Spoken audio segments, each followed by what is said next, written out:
During the final weeks of the war, the small riverside town of Harrowford lived in a strange rhythm, half fear, half hope.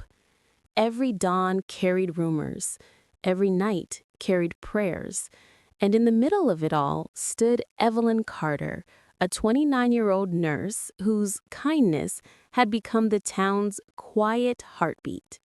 She moved from house to house with bandages, warm soup, and carefully hidden fear behind her steady smile. But what people didn't know was that Evelyn carried a secret heavier than ration bags. She was still waiting for someone the world had already declared dead. His name was Samuel Reed, a schoolteacher who had volunteered the first week the war erupted.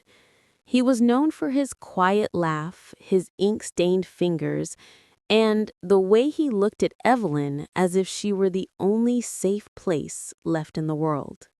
His last letter had arrived 8 months ago. After that, nothing. Evelyn read that letter every night, tracing the dried ink like it was a map leading back to him. One foggy morning, the sound of artillery echoed from the distance. People hurried indoors, but Evelyn felt pulled, drawn to the old stone bridge at the edge of town. It had always been their place, the spot where Samuel first confessed he loved her, the place where they shared stolen minutes before he boarded the train to the front lines. She stepped onto the bridge, her breath trembling in the cold air.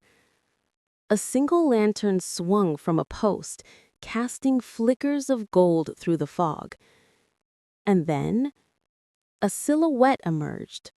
A man, limping, wrapped in a worn soldier's coat, his face hidden beneath shadow.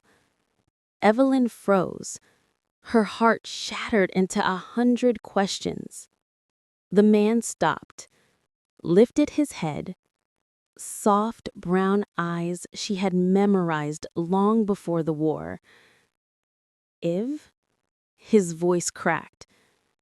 "Am I really home?" Her medical bag fell to the ground. She ran. The war, the fear, the silence that had nearly destroyed her, all of it dissolved as she collided into his arms. Samuel held her like someone gripping the last piece of his soul. "I kept writing," he whispered into her hair. "They never let the letters through."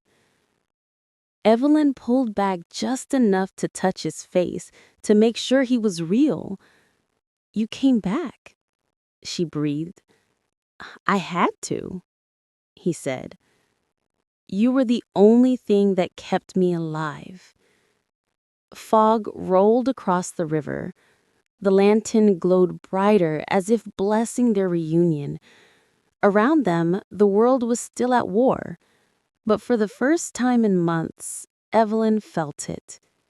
Peace. Real peace. The kind that begins with two people finding each other again in the ruins. And on that old bridge where silence had almost broken them, love finally spoke again.